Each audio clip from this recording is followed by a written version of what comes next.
Bonjour mes chers amis, bienvenue, très heureux de vous retrouver comme chaque lundi. Et nous reprenons sans plus tarder là où nous sommes restés la dernière fois.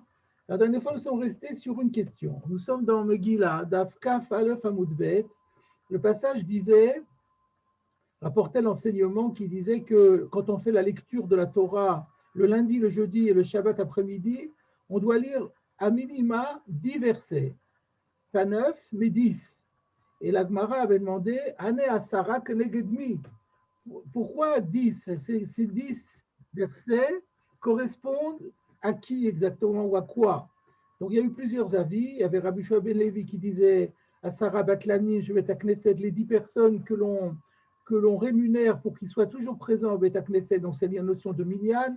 Rabbi Yosef a dit c'est pour faire un acte de mémorial très fort des 10 commandements. Et Rabbi Yochanan, il y avait Rabbi Lévi aussi qui disait que c'était en référence aux 10 Alelou qu'on trouve dans le Sefer Tehillim. Alors on avait vu qu'il y avait deux manières de comprendre, soit le dernier psaume qui contient 10 Alelou, soit les 5 derniers psaumes qui commencent et qui se terminent par Alleluka tous les 5. Et on arrivait à Rabbi Yochanan, et c'est là que Michael nous a soulevé une question, que je n'ai pas oubliée. Rabbi Yochanan disait que Neged Asara Mamarot, c'est en relation avec les 10 paroles avec lesquelles le monde a été créé, comme l'enseigne Pirkei Avot, Basara Mamarot Ibra Olam. Et la Gemara, elle dit, mais attends, c'est quoi? Elle fait le compte du nombre de fois où il y a écrit Vayomer dans le premier chapitre de Bereshit où on relate la création du monde, et il n'y en a que 9. Et la Gemara répond, mais le premier de Bereshit, Bereshit, Nami, Mamaru, le premier verset qui parle de la création du ciel et de la terre, Bereshit, Bara, Elohim, et Hashem, et Haaretz, ce verset aussi compte comme une parole. Il a aussi été, même si ça n'a pas été écrit dans la Torah, il a été quand même, le ciel et la terre ont été créés par la parole divine. Et d'où on le sait, par un verset des psaumes qui dit, Bidvar Hashem, Shamayim Lasu, Uveru Arpiv, Kol Tzva'am, que c'est par la parole de Dieu que le ciel a été fabriqué. Et donc, on voit bien que le ciel a été créé par la parole de Dieu. Michael avait posé la dernière fois la question suivante, mais attends, le ciel, il a été créé le deuxième jour. Dans le deuxième jour, il est dit, Yehiraki Abetoch Hamaim, qu'il y ait un firmament qui vient à l'intérieur de l'eau. Il y avait des eaux qui étaient très, très élevées à l'époque. Et ensuite, il y a écrit, donc voyez, c'est Elohim et Tarakia, Dieu a fabriqué le firmament, et après, il y a écrit qu'il a appelé le Rakia Shamaim. Donc la création du ciel date bien du deuxième jour, et le deuxième jour, il y avait écrit Vayomer. Mais quelle est la preuve que dans le Bereshit aussi, il y a que dans Bereshit aussi, c'était par un Mahamar. C'était ça la question qui a été soulevée. Alors déjà, il y a deux questions qu'on peut poser en plus de cela. La première question, c'est, mais effectivement, comment on peut dire que, que le ciel a été créé le deuxième jour, alors que déjà il y avait écrit que Dieu avait créé le ciel? Première question. Deuxième question, comment ça se fait que le premier, d'après ce que dit la Gemara, le premier Bereshit, qui est encore avant le premier jour, c'est la période encore antérieure au premier jour, il y avait déjà une création. Mais alors, et que cette création était faite avec la parole de Dieu, comment se fait-il qu'il n'y ait pas écrit Vayomer, comme il y a écrit Vayomer pour tous les autres? La Gemara nous dit Bereshit Nami Amaru, alors pourquoi il n'y a pas écrit Vayomer? Voilà encore donc 3 questions en fait. Alors je propose la réponse suivante. D'abord, regardons Rashi à la Torah, justement sur le verset qui dit que Dieu a dit qu'il y ait un Raki Abetoch Hamaim. Rashi pose lui-même la question, il dit mais le ciel a déjà été créé. Et Rashi répond, le ciel avait été créé, mais il n'était pas encore solide, il était liquide ou humide. Et donc, sa fabrication n'était pas terminée. Et c'est pour ça que c'est seulement lorsque Dieu a séparé les eaux d'en haut et les eaux d'en bas, et qu'à ce moment-là, le ciel est devenu ce qu'il est aujourd'hui. C'est à ce moment-là que ça a été fait donc le deuxième jour, et c'est à ce moment-là que ça s'est appelé Shamaïm. Donc, d'après cela, on peut déjà comprendre pourquoi on peut dire qu'il a été créé ciel, mais il ne portait pas encore le nom de ciel. Maintenant, la question est de savoir, mais alors dans ce cas-là, peut-être que le Bidvar Hashem, Shamaim Naasu, se réfère à l'étape finale de la création du ciel, là, lorsque le ciel a été appelé ciel. Quelle preuve la Gemara apporte-t-elle par ce verset qu'au début aussi, le ciel, dès la première étape, celle qui vient avant le premier jour, il y avait déjà une parole divine qui a créé le ciel. Et puis pourquoi cette parole divine, alors elle n'est pas indiquée par le mot Vayomer, comme nous avons posé comme question. Alors, je me propose la réponse suivante. Le Maharsha, parce que cette Gemara que nous avons vue aussi, nous l'avons dit déjà la semaine dernière, on se trouve exactement mot à mot dans Rosh Hashanah, à propos des versets de Malchiot, Zichronot et Shofarot, qui sont également au nombre de 10, et il y a exactement les mêmes réponses. Donc, il y a aussi une explication qui dit que les 10 versets qu'on retrouve dans Malchiot, Zichronot et Shofarot sont en relation avec les 10 paroles. Et donc, il y a la même question que disant, mais il n'y en a que 9, et on répond, non, il y a le ciel, le Bereshit Nami Mahamaru. Et là-bas, le Maharsha demande, mais pourquoi c'est pas écrit Vayomer si c'était un Mahamar? Et le Maharsha répond de la façon suivante. Il dit que la différence entre le début, le tout début, le Bereshit et tous les autres, c'est que la création de Bereshit, c'était Yesh Me'ayin, ex nihilo, c'est-à-dire il n'y avait absolument rien. Et à partir du moment où il n'y a absolument rien, il est bien évident que la création ne peut se faire qu'à partir de la parole divine, il n'y a rien d'autre. Donc, ce n'est pas la peine de le préciser. Alors qu'à partir du deuxième jour, à partir du moment où la matière existe, le Reshit bara Elohim et Hashayot, il y a déjà une matière, même si elle n'est pas comme nous la connaissons aujourd'hui. Alors là, on aurait pu dire que Akadosh Baruch Hu a utilisé la matière qu'il a déjà faite et il a fait des mélanges, il a fait des combinaisons chimiques, et c'est comme ça qu'il est arrivé à créer le reste Yesh mi Yesh. On aurait pu penser, puisque c'est Yesh mi Yesh, c'était plus nécessairement par la parole. Et c'est pour ça que là, la Torah précise, à partir du deuxième, c'est-à-dire le premier jour, mais qui est la deuxième étape créatrice, c'est le début du Yesh mi Yesh. Alors là, chaque fois, on dit, ce Yesh mi Yesh n'a pas été fait de manière matérielle et pratique, matérielle et active, mais simplement par la parole divine. Si on dit comme ça, si on explique ainsi, alors on peut proposer que le mot asiya, ça laisse entendre une création ex nihilo. Il a fabriqué, c'est-à-dire il n'y avait rien avant.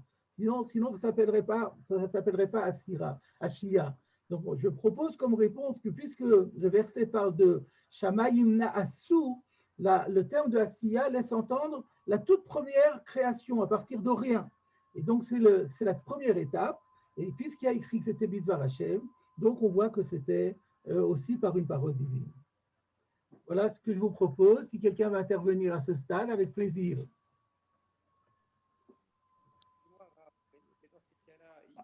A priori, si on dit que Asiya, c'est Yesh Meyesh. Non, Yesh Me'ayin. On peut dire ça.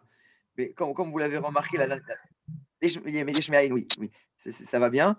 Sauf qu'on a fait remarquer la semaine dernière que la Bria, elle vient au-dessus avant la Asiya. Oui, mais ça, et le verset, il dit Bereshit bara Elohim. Oui, donc, mais c'est dans un autre contexte. Il est dans bara. C'est dans un autre contexte, ça. Et encore, c'est un contexte kabbalistique, et donc on ne sait pas exactement quelle est la signification de ces termes. Mais peut-être que la Asiya, peut-être que tout ça, c'est Yesh Me'ayin. Hein. Peut-être que les 4 dimensions, depuis la Bria jusqu'à la Asiya, c'est Yesh Me'ayin. On ne peut pas savoir. Ça, c'est réservé aux initiés.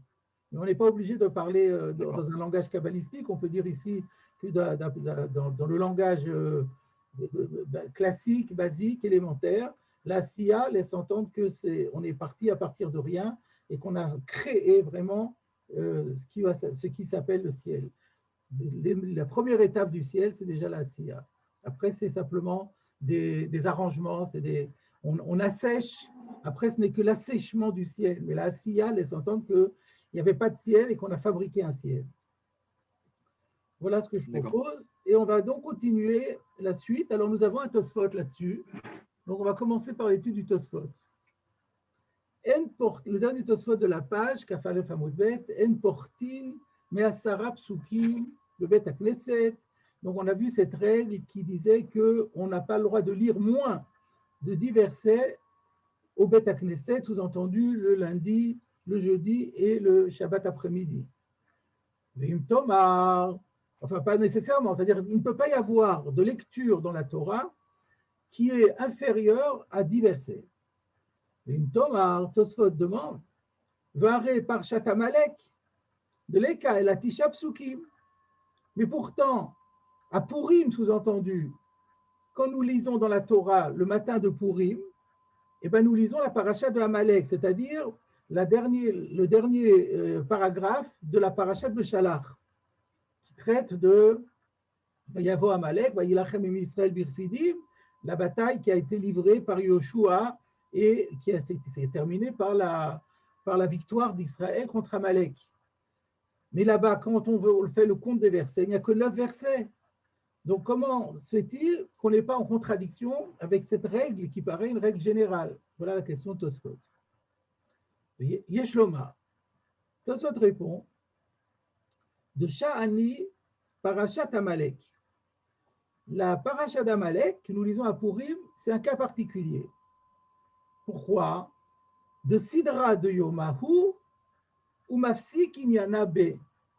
Parce que ce qu'on lit, c'est le Sederayom, c'est-à-dire ça traite du thème, de la thématique de la journée, et le sujet s'arrête à ce moment-là.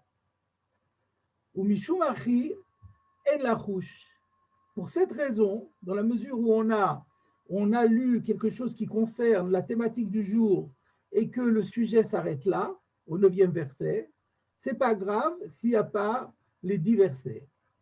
D'Achinami Amrinan Lekaman, car d'ailleurs, nous voyons quelque chose d'analogue, nous dirons plus loin, d'Afkav Gimel Amodalef, nous dirons dans la Gemara quelque chose d'analogue, de En Maftirin Pachot Mikafalef Psukim, s'agissant cette fois-ci de la Haftara, c'est-à-dire de l'extrait des prophètes qu'on lit après la lecture de la Torah, le Shabbat et les Yamim Tovim, on n'a pas le droit, il y a une règle qui dit qu'on n'a pas le droit de dire moins de 21 versets. Mais on rajoute de Salikinyana que dans un cas où le sujet s'arrête, Korin Shapir Bepachot, c'est-à-dire le sujet de la Haftara qui a été la thématique proposée s'arrête, alors on peut faire moins également que ces 21 versets.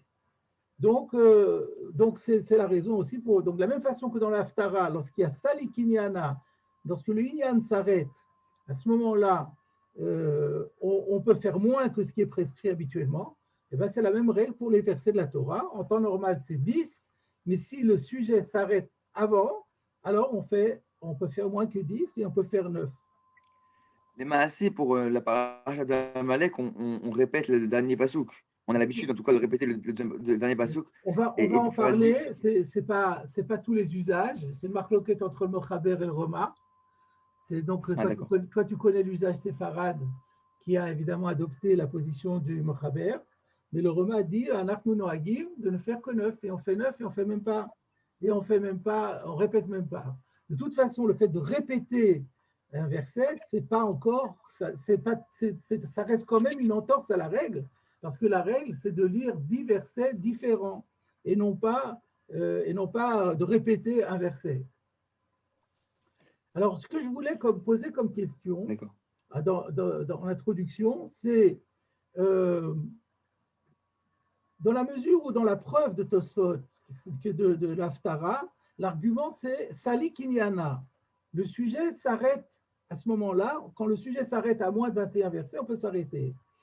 Alors, pourquoi Tosfot ne dit pas simplement aussi dans sa réponse quand il parle d'Amalek, en disant Shani Parashat Amalek de Sali Kinyana? Pourquoi il ne dit pas Sali Kinyana ou Mafsi Kinyana? C'est pareil. Sali Kinyana, je peux comprendre que c'est une expression un peu difficile, alors il préfère dire une expression plus simple, Mafsi Kinyana. Mais pourquoi rajouter Sidra de Yomahu? Et autre question complémentaire, comment se combinent Sidra de Yoma et Mafsi Kinyana?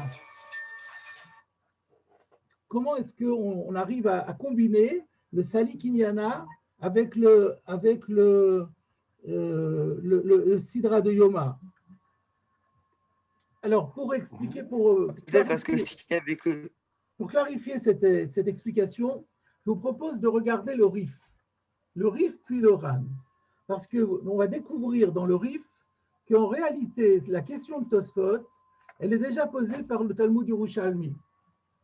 Donc, ceux qui ont une Gemara avec le Rif peuvent regarder, sinon vous écoutez. Donc, dans le Rif, je rappelle que c'est le 4e chapitre qui remplace notre 3e. Et donc, dans le Daf Yudbet Amud Aleph, dans les pages du Rif, on trouve juste après En Portin Me'asara Psukim Bebet HaKnesset Vaidaber Ole Min HaMinyan. Donc le Rif rapporte la Gemara qu'on a vue qu'on n'a pas le droit de faire moins de 10 versets, mais un verset comme Vaidaber, même s'il n'apporte aucun chidouche, compte pour un. Yerushalmi, voilà que le Rif nous apporte à Yerushalmi. Alors il y a des versions donc, qui signalent qu'en vérité, je regarde ce qu'il y a écrit, instant, Yerushalmi, c'est un petit chet. Le chet, il y a écrit Balfasi Yashan Enze, dans des vieux manuscrits du Rif, ça n'apparaît pas. Et d'ailleurs, on verra bien dans le Ran, parce que le Ran va le dire, c'est que le Ran n'avait pas ça dans sa version du Rif. Et aussi, dans les anciennes éditions du Rif, ça ne figure pas. Donc, c'est pour vous dire que ce n'est pas certain que le Rif avait rapporté, que c'est le Rif qui a rapporté le Yerushalmi. Mais en tout cas, le Yerushalmi, en lisant le Rif, on a l'occasion de pouvoir faire connaissance avec ce Yerushalmi. Alors, je lis le Yerushalmi cité par le Rif. Ve'aïka parashat Amalek. Le Yerushalmi demande, mais comment tu peux dire qu'il y a cette règle des 10 versets? Voilà la parashat d'Amalek que l'on lit à Pourri, il n'y en a que 9. Ou Shani, Shani atam de Sali Kinyana. Et voilà que le Yerushalmi répond, ah non, mais là-bas c'est différent parce que quand on arrive au 9e verset, le sujet s'arrête. Sous-entendu, et lorsque le sujet s'arrête, alors ce n'est pas la peine d'en rajouter. Veibai Teima, et si tu veux, je te donnerai une autre réponse. Shani achash aussi duro sheliom. Peut-être c'est différent dans le cas d'Amalek parce que c'est le Seder Hayom, c'est la thématique de la journée. Alors on constate, et c'est très curieux, que dans le Yerushalmi cité par le Rif, on retrouve les deux arguments qui avaient été donnés par Tosfot, mais pas comme une seule réponse où les deux arguments se conjuguent, mais comme deux réponses distinctes l'une de l'autre, puisqu'il y a Ibai Teima. Alors il faut se poser la question, quelle est la différence entre la première réponse et la deuxième réponse? Alors,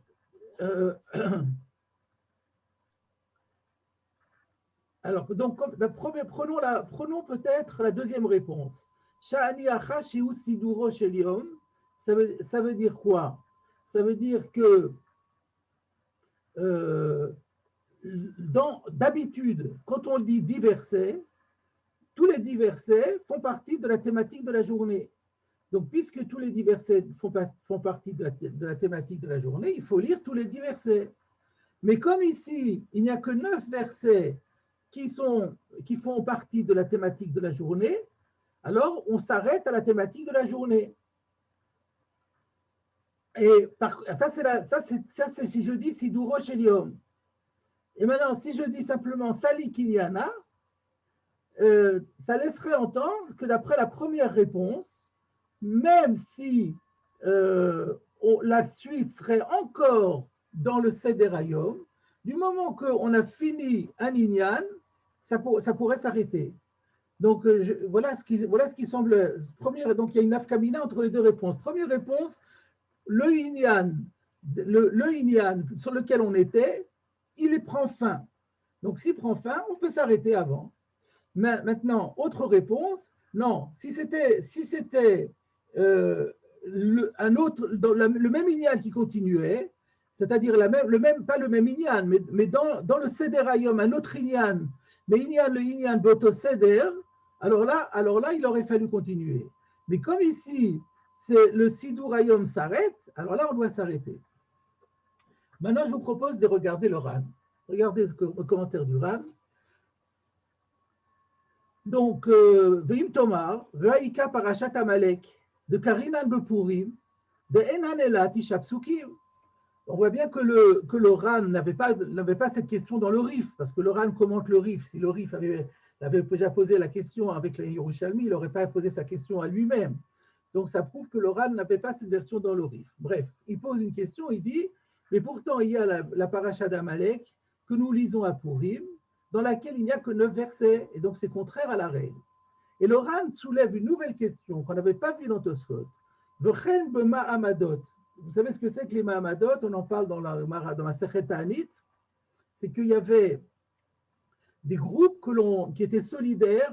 Il y avait des solidaires des tours des Kohanim. On sait que les Kohanim, il y avait différentes familles de Kohanim qui se succédaient suivant les dates, les uns après les autres, pour servir au Beth Amikdash.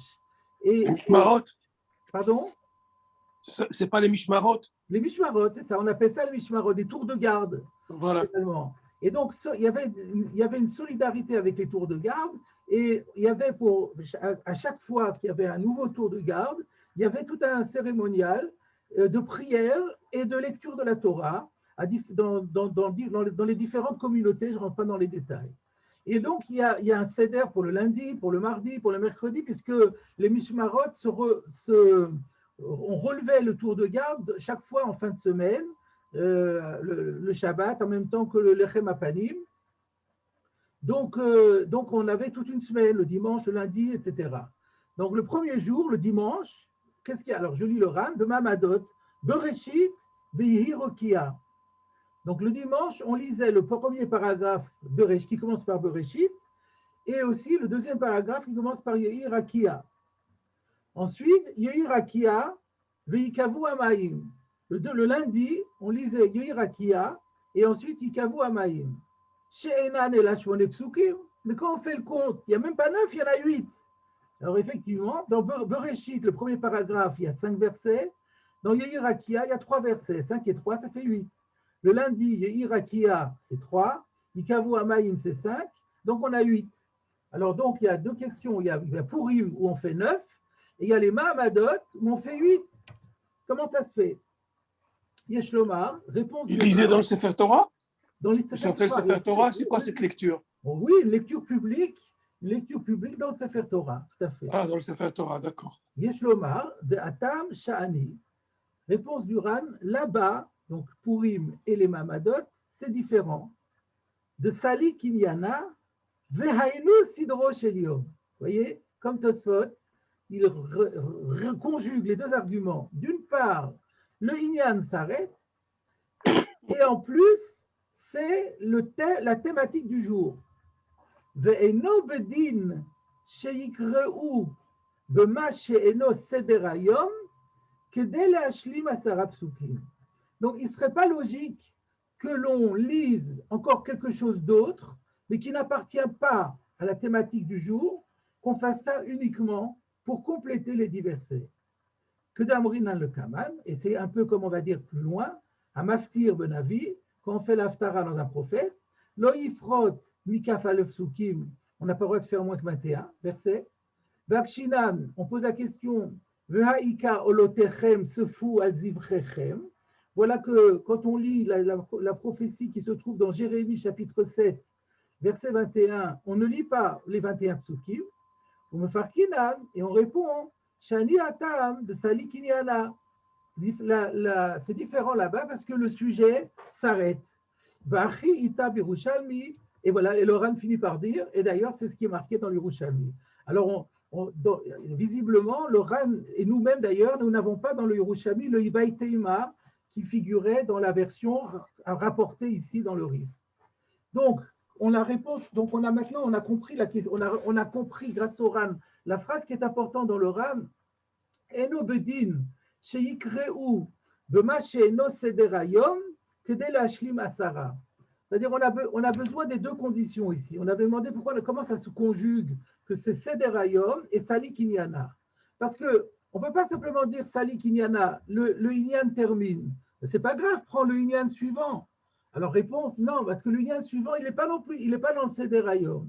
Donc, il faut deux conditions. Il faut que le Seder Hayom, il faut qu'il y ait un arrêt du Inyan, mais pas seulement un arrêt du Inyan, un arrêt du Inyan et du Seder Hayom. Donc, si j'arrête les deux, ça voudrait dire sinon que je dois commencer un nouvel Inyan qui n'est même pas dans le Seder Hayom. Ça patam. Voilà l'explication. Mais on ne pouvait pas dire simplement Sali Kinyana, parce que Sali Kinyana, ce n'est pas grave si le Seder Hayom continue. Fais encore un nouvel Inyan dans le Seder Hayom.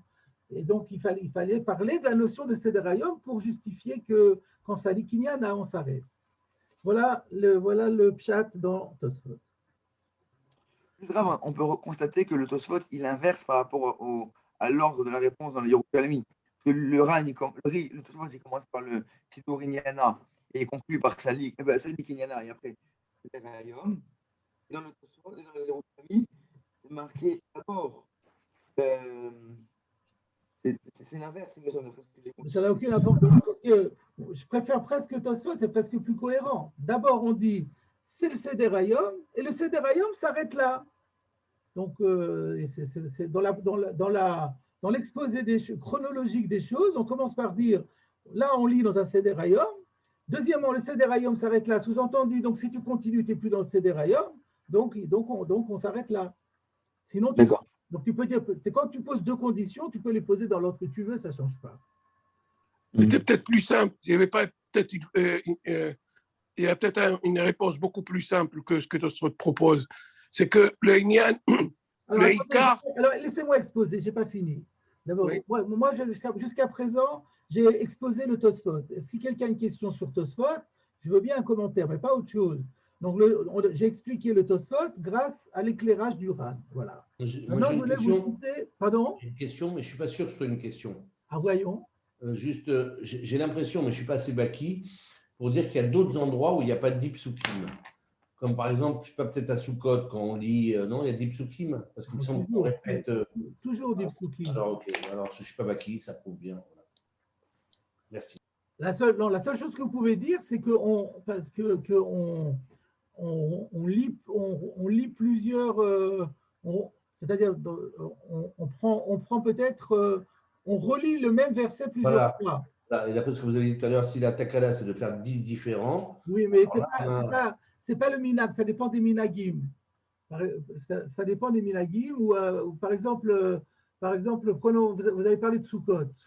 Sukkot, on appelle 4 appelés, et dans le minag, en Chutz Laaretz, comme il y a Yom Tov Sheni, donc on lit le premier jour de la première aliyah, c'est le premier jour de Chol HaMoed. La seconde aliyah, c'est le deuxième jour de Chol HaMoed. Et ensuite, on fait un troisième jour de Chol HaMoed. Et ensuite, le quatrième va lire le Sfeka de Yoma. Mais en Eretz Israël, ça ne se passe pas comme ça. Donc Tosfot, il connaît le minag de Chutz Laaretz, donc il n'a pas de problème. Il y a aussi pour Hanouka, en Eretz Israël, il y a un minag différent de ce que nous on fait. Mais bon, si on va dans le minag de Chutz Laaretz, on n'a pas de problème. On a vraiment diversé. Alors, je voulais vous citer le Bet Yosef. Le Bet Yosef rapporte au nom du Orchot Chaim une autre explication pour justifier le fait que Amalek, Parashat Amalek, il n'y ait pas le compte des 10 versets.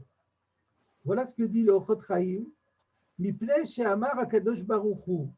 Parce que HaKadosh Baruch Hu a dit Amalek garam liot shmi vekis'i chaserim kach parshiotav chaserim. Que en fait c'est volontaire, c'est exprès, parce que Dieu dit Amalek a entraîné que mon nom et mon trône ne soient pas complets. Vous savez à quoi on fait allusion ici? Qu'il y a dans le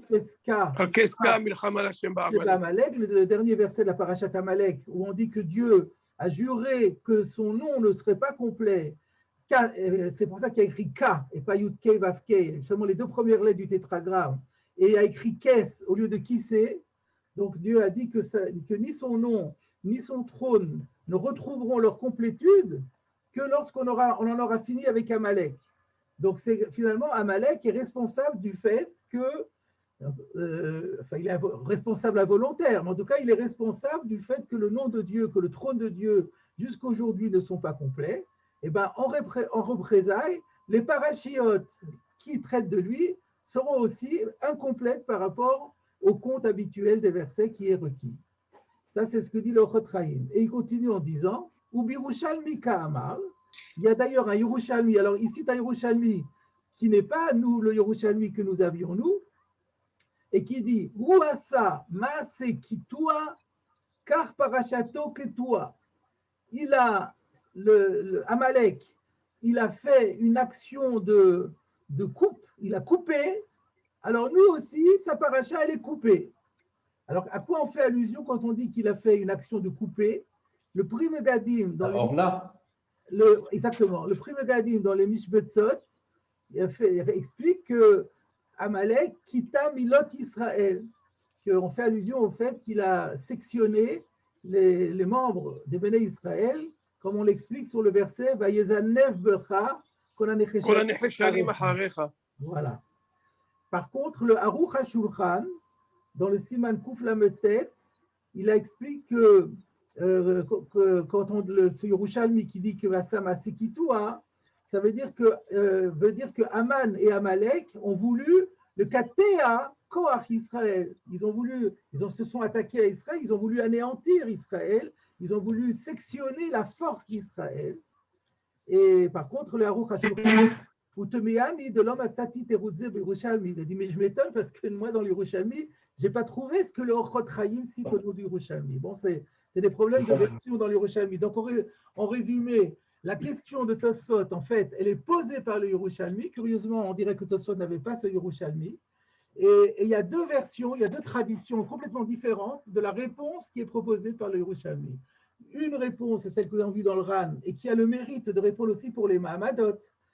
Et c'est que quand le Inyan s'arrête, on est de Seder Hayom, et qu'après, il y a un nouvel Inyan qui n'est plus dans le Seder Hayom, alors on n'est plus tenu par cette règle.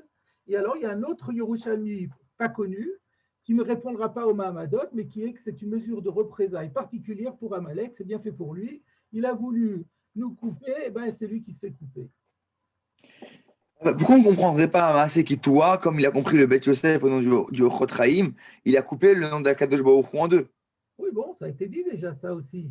Mais on ne le rentre pas dans le Yerushalmi. Pardon? Ils n'ont pas rentré dans le Yerushalmi. Est-ce qu'ils n'ont pas rentré dans le groupe? Oui, pourquoi est-ce que le Pri Megadim n'a pas rentré dans le Maaseh Kitoua ou Asa Maaseh Kitoua? C'est ça ma question. Pourquoi est-ce que... Pourquoi? Parce que c'est un petit peu... Parce que ce n'est pas lui qui a fait le Kitoua. Oui, c'est vrai, très bien. Parce qu'on ne peut pas dire Asa Maaseh Kitoua. Le Chotraïm dit Garam. Garam, il a entraîné que Garam Liot Shmi, mais il n'a pas fait Asiyat Maaseh. C'est barreau. Il a fait D'accord. Très bien. Je continue encore. Le Rambam, maintenant venons-en au Rambam. Alors on va lire le Rambam dans le Perek Yudbet, Meilchot Tfila, Halacha Bet et Halacha Gimel, pour ceux qui ont un En Mishpat Amalé de Oz Ve'adar, c'est pratique.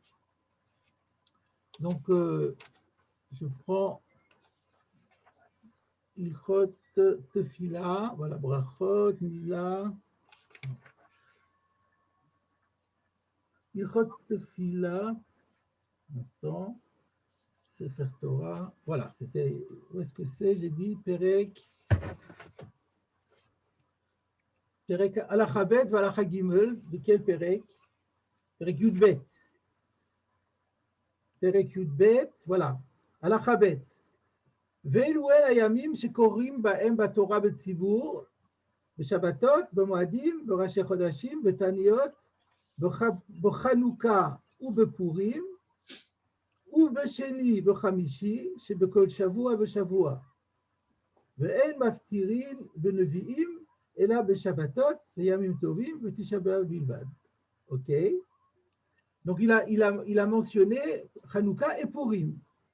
Halacha Gimel, En korin batora betzibur bepachot me'asara anashim gedolim benechorim ve'en korin pachot me'asara psukim vaidaber ole min haminyan. Et après, il parle d'autre chose. Sous-entendu que dans Purim aussi, on applique la règle. Puisqu'il a dit dans la liste des Yamim, chez Korib il a bien mis Hanouka et Purim, et après il donne sa règle générale qui fait bien suite à ce qui précède et qui laisse entendre que même à Purim aussi, on ne lit pas moins de 10 psukim. Le pachot me'asara nashim gedolim benechorim. En korin de Torah betzibur le pachot me'asara anashim gedolim benechorim. Non, ça c'est pas ça, non, excusez-moi. En korin batorah betzibur pachot me'asara anashim gedolim fois minyan, ça d'accord. Deuxièmement, ve'en korin pachot me'asara psukim vaidaber ole min haminyan. Et cette règle a l'air de s'appliquer à Purim aussi. Donc, comment est-ce qu'on explique ça? Alors, on dirait que la chita du Rambam, c'est que lui, il pense qu'il faut rajouter de la paracha qui suit, qui est alors, je ne sais pas si c'est celle qui précède ou celle qui suit, mais en tout cas, il faut peut-être c'est celle qui précède, parce que c'est juste avant Refidim, ça justifie la venue d'Amalek, alors que l'autre, c'est moins dans le Inyan. En tout cas, il semblerait que le Rambam pense qu'on rajoute un verset depuis la paracha qui est à côté. Et d'ailleurs, il y a une chita comme ça qui est rapportée dans Megillah, dans la fin du chapitre Bnei Haïr, qu'on n'a pas encore étudié, dans le Balamahor, qui dit qu'effectivement, à Purim, on rajoute des versets, encore un verset. La question qui se pose, donc en fait, c'est intéressant, c'était quelque chose qui n'est pas connu, c'est que, parce que nous, on ne fait pas comme ça. Il y a donc une chita, et non pas la moindre, la chita du Rambam, qui pense qu'à Purim aussi, il faut 10 psukim, mais pas répéter le dernier verset. Il faut 10 psukim distincts. La question qui se pose, c'est contraire au Yerushalmi. Et d'ailleurs, le Balamahor qui rapporte cette chita, il réfute cette opinion en disant mais c'est pas possible parce que ça contredit le Yerushalmi. Alors c'est difficile de dire que le Rambam n'avait pas de Yerushalmi. Alors je propose, donc voilà la question que je soulève, comment on va expliquer le Rambam qui dit qu'il faut 10 versets à Purim aussi, alors que nous avons un Yerushalmi qui dit mais non, à Purim il n'y en a que 9. Alors je propose de dire la chose suivante, que le Rambam a été attentif au fait que dans le Talmud Babli, on ne pose absolument pas la question de Amalek. Il faut attendre Tosfot qui la pose. Alors que dans le Yerushalmi, on pose la question. Et c'est vrai que la question elle est tellement évidente, elle est tellement forte, que c'est très curieux que la Gemara n'en parle pas. Le Rambam en a déduit, donc c'est un peu difficile parce que c'est une déduction de ce que j'appelle la déduction du silence, mais quand même c'est une déduction du silence, qu'il y a une conquête entre le Babli et le Yerushalmi. Et d'ailleurs, si vous regardez Rabbeinu Hananel, on a l'impression aussi que il amène Rabbeinu Hananel, il n'amène pas juste la Gemara, il amène la halacha. Et donc, il importe ma sarapsukim et akleset, va d'abord ole min haminyan, etc. Pas un mot de Purim. Donc, la manière dont c'est présenté de Rabbeinu Hananel laisse clairement entendre que même à Purim aussi, ça ne fait pas exception à la règle. Et d'ailleurs, d'après le Rif aussi, si on dit que le Rif, qui est un élève, des élèves de Rabbeinu Hananel, si on dit que, on regarde les versions que j'ai citées tout à l'heure, de Al-Fassi Yashan, qui n'ont pas le Yerushalmi, donc la stima du Rif laissera entendre qu'il n'y a pas d'exception à la règle. Le Rif est un codificateur. Il aurait dû dire, attention, Purim, c'est différent. Si on n'a pas cette girsa-là, eh ben, le Rif laisse entendre qu'il n'y a pas d'exception à la règle. Donc voilà, moi je propose de dire que le Rambam, le Rabbeinu Hananel et le Rif ont compris de la stima de la Gemara, du Bavli, que le Bavli est en désaccord avec le Yerushalmi. Et que eux, ils pensent que Purim ne fait pas exception à la règle, C'est comme toute fila, toute Kriyat Torah Betzibur qui a besoin de 10 versets. Mais les Alors, massés, il y a 9. Alors, par contre, je termine, je vous laisserai la parole, j'ai presque fini. Par contre, le Beth Yosef n'a pas lui fait cas de cette stima, et donc le Beth Yosef se dit, lui, il a raisonné autrement, il a dit, parce si le Beth Yosef avait raisonné comme moi, il aurait dit, attention, j'ai le Rambam, j'ai le Rif, et probablement le Roche aussi. Oui, mais la règle, c'est quand c'est écrit clairement. Qui ont tous les trois rien dit à propos de Amalek, donc ça veut dire que la règle est la même. Le Beth Yosef n'a pas eu cette réflexion-là. Lui, il a dit, on a un Babli qui ne s'est pas prononcé, on a un Yerushalmi qui s'est prononcé, donc on a une règle que lorsque le Babli ne dit rien et que le Yerushalmi dit quelque chose, on fait halakha comme le Yerushalmi.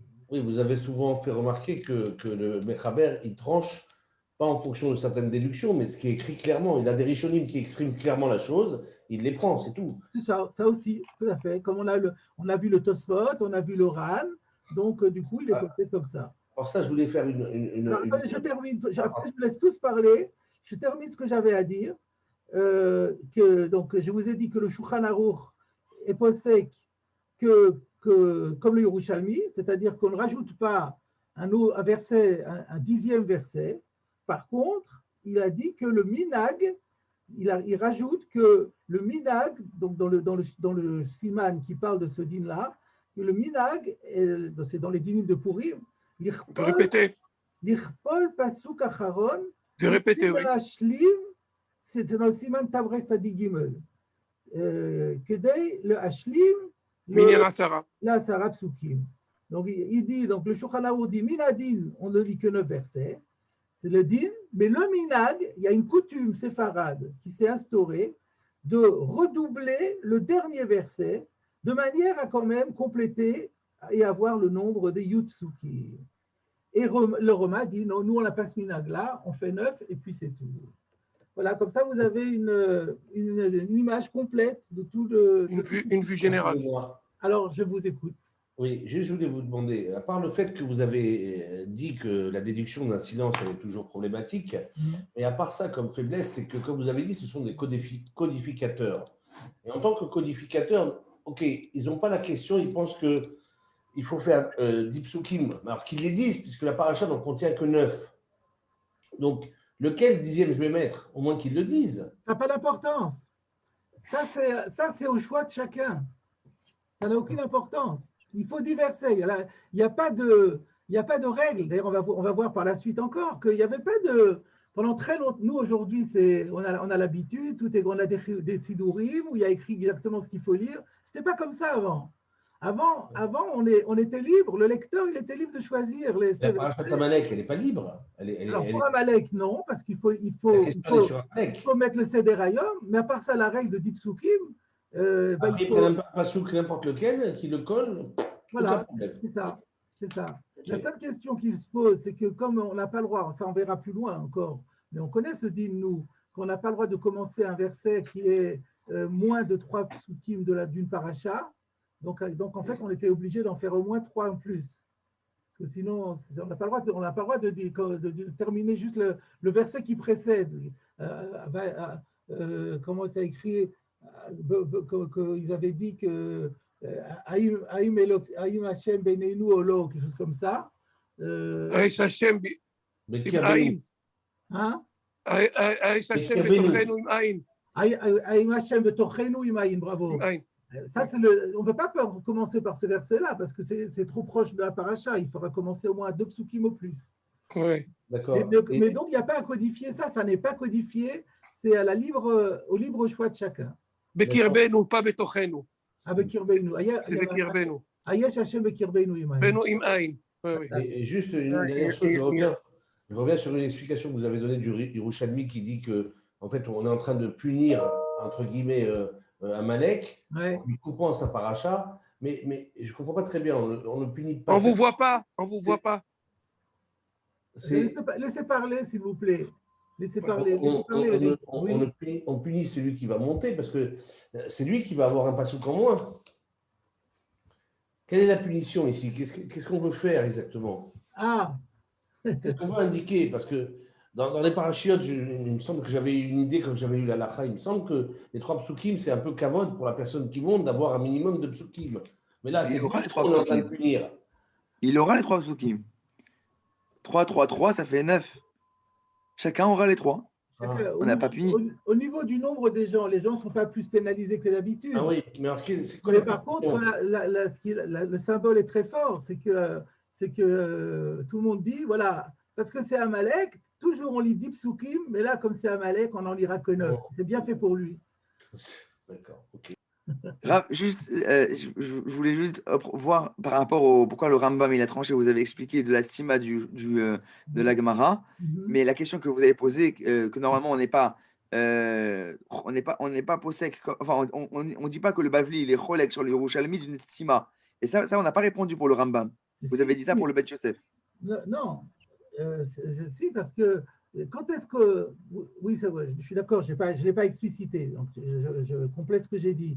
Ce que je voulais dire, c'est vrai qu'on a une règle qui est admise par tout le monde, que lorsque le Yerushalmi prend position sur quelque chose sur laquelle le Babli n'a pas pris position, alors on fait comme le Yerushalmi, puisqu'il n'y a pas de désaccord entre eux. Il y a même ce principe aussi par rapport au Zohar à Kadosh. Quand il y a quelque chose dans la Kabbalah qui n'est pas contraire à ce que dit la Gemara, ni dans le Babli, ni dans le Yerushalmi, on fait halakha comme le Zohar. Mais là, ce qu'on est en train de dire, c'est que le silence du Babli, il est éloquent, il est assourdissant. Parce qu'on ne peut pas dire qu'ici, quand est-ce qu'on la règle est dite, c'est lorsqu'il y a un sujet qui n'a pas du tout été abordé par le Babli. Bon, il n'a pas été abordé, alors il n'a pas pris position, c'est parce que le Babli pense. On peut penser qu'il sera d'accord avec le Yerushalmi. Mais là, c'est vrai que ce n'est pas écrit, mais le silence est une prise de position. Parce que quand on voit le contexte et qu'on donne la règle et qu'on ne donne pas l'exception, ça dit quelque chose. C'est parlant. Je mets à Kaoné. Le silence, il est parlant. Ce n'est pas comme un cas où on dit le Babli n'a rien dit, il ne s'est pas préoccupé de ça, donc on va suivre le Yerushalmi. Tu comprends? Je comprends très bien. Mais en réalité, moi j'avais un autre derrière de comprendre si c'est possible de le présenter. Oui, avec plaisir, parce que moi, je n'ai pas trouvé autre chose. Bezrat Hashem. En fait, je pense qu'en fait, il faudra voir, le Yerushalmi donne 2 raisons pourquoi on lit 9 psukim dans Parashat Purim. Soit, comme il a dit le Tosfot, parce que ça lit Kinyana, ou bien parce que Sidra de Yoma, bon, les deux ensemble, soit parce qu'il a été Mekatea, il a fait Maaseh Kitoua. Et là aussi, on peut se poser la question, quelle est la nafkamina entre ces 2 raisons? Parce que si le Bavli donne le Yerushalmi donne 2 raisons, c'est que c'est pas juste pour faire un répertoire de raisons, mais pas toutes. Il faudrait qu'il y ait une nafkamina. Et en fonction de cette nafkamina-là, moi, j'aurais peut-être une idée pour expliquer. C'est que peut-être qu'on pourrait... Non? Oui, non, j'écoute, c'est quoi? La nafkamina que je pense, elle pourrait être comme ça.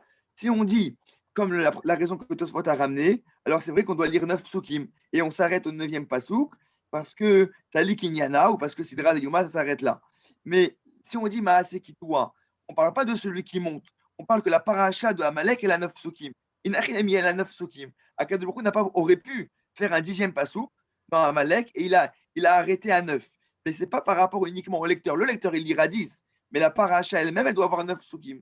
Donc on punit Amalek en lui faisant une paracha, Mekutarat. Et donc le Rambam, il aurait été possèque comme cette manière de comprendre du Yerushalmi. Je ne comprends pas. La deuxième réponse, elle répond à quelle question? D'après ça, je change un peu la manière comment la réponse de la deuxième réponse. Non, mais la question. Alors la question, elle est pourquoi la Torah, elle n'a pas mis 10 psukim dans Amalek? Mais c'est pas ça qu'on a dans le Yerushalmi. Tu es en train de créer un nouveau Yerushalmi. C'est quoi la question que pose Yerushalmi, mais fourrage, à laquelle il... On l'a vu dans le Rif. V'ha'ika, parashat Amalek. Et c'est sur cette question que la Gemara elle répond Maaseh Kitoua aussi? A priori, oui. C'est ce que dit le Chotraïm.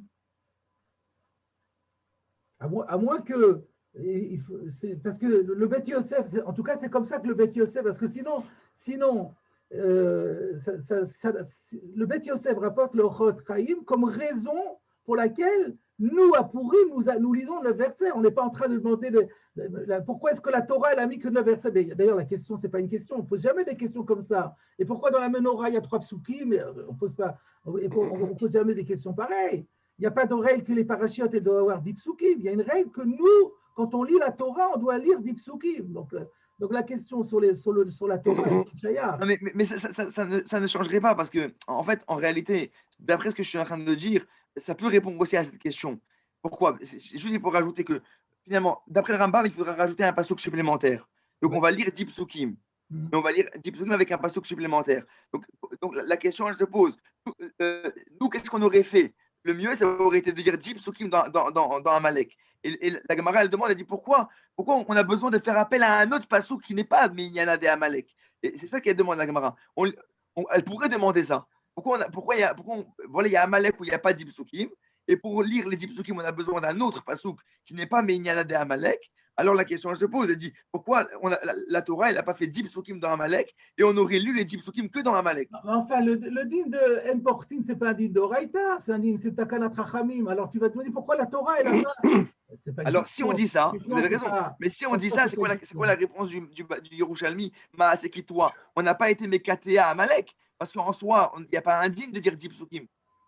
Non, mais on fait référence à notre din à nous que par rapport au din de Dipsukim, en fait, J'ai l'impression que c'est Akadosh Baruch Hu qui le punit. Mais Akadosh Baruch Hu le punit à travers nous. C'est-à-dire que nous on exprime, en ne lisant que 9 psukim, on exprime le fait que Akadosh Baruch Hu veut qu'on lui. Alors c'est la même chose, et c'est ça que je réponds, Rav. C'est qu'en réalité, Akadosh Baruch Hu, à travers notre minag de lire 10 psukim, et qu'on va devoir faire appel à un passouk qui n'est pas dans Amalek, il punit comme ça Amalek qu'on n'a pas lu 10 psukim dans sa paracha. Non, mais au contraire, on en lit encore un de plus. Et non seulement on lit sa paracha. C'est pas lui, ça n'a rien à voir avec lui. Non, franchement, je ne suis pas convaincu. D'accord. Voilà. Donc, j'avais juste une proposition de Pshat. Enfin, dans Tosfot, j'ai une difficulté. Pourquoi plus simplement, Tosfot, il dit, pourquoi on a besoin de le minag d'ajouter le 10e passouk? Parce qu'on peut pas faire une cri à moins que 10 psukim. La preuve, c'est qu'on on a des sorties de Sefer Torah, comme vous avez dit tout à l'heure, pour Hanouka, pour Sukkot, pour Chol HaMoed, où il n'y a pas 10 psukim. Donc on sort quand même le Sefer Torah et on s'arrange entre guillemets quand on répète les psukim entre les criottes. Moi, j'avais une proposition de Pshat beaucoup plus simple. Purim, on applique exactement la même loi, puisque le Ikar à Takana, c'était pas de 10 psukim. 10 psukim, c'était la synthèse de tous les Olim. Puisque la preuve, c'est qu'on n'a pas le droit de sortir le Sefer Torah, moins que 3 psukim par olé. Ça, c'est Kfida. La preuve, j'en ai une preuve, le Shabbat, c'est marqué dans la halakha. Pourquoi est-ce que Shabbat, on ne sort pas 2 Sefer Torah? Puisque le minhag, c'est chaque fois qu'il y a le moussaf, on sort un 2e Sefer Torah. C'est le minhag, on se chodesh, choulé. Et pourquoi on ne fait pas la kriya de Biom HaShabbat pour un 2e Sefer? Parce qu'il y a seulement 2 psukim. C'est comme ça que c'est marqué de Shulchan Aruch et dans la halakha. Donc, puisqu'il y a 2 psukim, on ne va pas déranger le kavod de Torah pour 2 psukim. Mais quand il y en a 3, oui, là, cette loi, cette règle s'applique à Purim, puisqu'on a 3 fois 3, 9. Maintenant, le fait qu'il n'y ait pas 10, ça, ce n'est pas une grande difficulté. On va répéter le dernier passouk. La preuve, c'est qu'on fait pareil pour Hanouka, on fait pareil pour Sukkot. Mais par contre, ce qui est incontournable, et là, on peut pas négocier dessus, c'est que s'il y a moins que 3 psukim pour un relais, on ne peut pas dire je vais faire 2, je répète le 3e. Ça, on n'a jamais nulle part. Pourquoi on ne fait pas une proposition de pshat beaucoup plus simple que. Nous, ce qui nous intéresse, c'est d'expliquer les Rishonim. Nous faisons confiance aux Rishonim. Oui, mais est-ce que cette proposition de Pshat, est-ce qu'elle est convenable ou pas? Alors, donc, ce que je dis, c'est que puisque les Rishonim n'ont pas dit ce que vous avez dit, c'est qu'ils ne sont pas d'accord avec ça. Et pourquoi? Alors, vous pouvez poser ça non pas sous forme de réponse, mais sous forme de question. Vous dites, mais pourquoi Tosfot et l'Oran, et le Yerushalmi, et le Chotraïm. Non, mais avec ça, je maintiens que 9 psukim pour Purim, c'est une exception. Mais c'était que la question était sur Purim, mais ils ont tous répondu autrement que vous. Alors, posez-vous la question sur vous. Pourquoi ils n'ont pas voulu répondre comme vous? Et la réponse, ce que je propose comme réponse, c'est que le din de Asara Psukim Ça veut dire des apsarap, des psukim distincts, pas 2 fois le même pasouk. Sinon, alors qu'est-ce qu'on a là à la fin le maasé, c'est qu'on sort le Sefer Torah pour 9. Un pasouk et je le lis 10 fois. Mais et quand je le répète la 10e fois, ça marche. Non, donc, ça marche donc pas. Ça veut dire que le Hikar.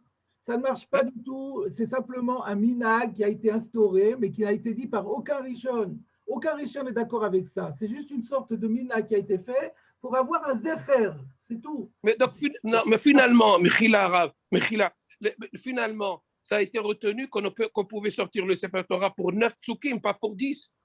Oui. Puisqu'il y a Purim.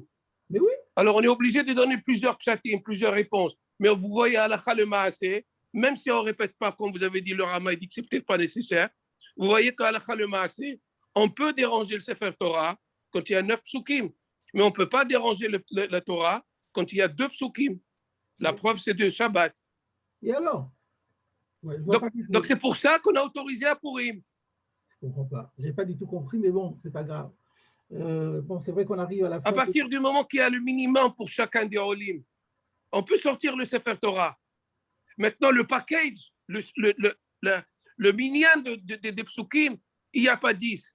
Soit, mais en tout cas, le chiyuv adiyoma, le Olim, chacun, il a le minimum. Mais c'est le total qui n'est pas respecté. Ah, ça, c'est une exception de Purim. Parce que ça, l'Ikriniana, parce qu'on a fini. Donc, j'ai déjà trouvé un tirout. Mais le Ikar. À quelle question, je peux savoir? À quelle question vous répondez? J'ai dit pourquoi, tout simplement, on est obligé de trouver des dohak. Pourquoi il y a besoin? Pourquoi Purim, c'est exceptionnel? Il y a 10 psuki. Il n'y a pas 10 psuki parce qu'on a proposé plusieurs psatim.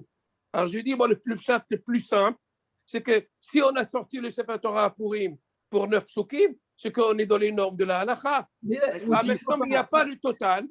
S'il n'y a pas le total, à partir du moment qu'il nous manque un pasouk, si on le répétait, non, ça marche suffit. pas. C'est pas un nouveau pasouk. C'est pas un nouveau pasouk.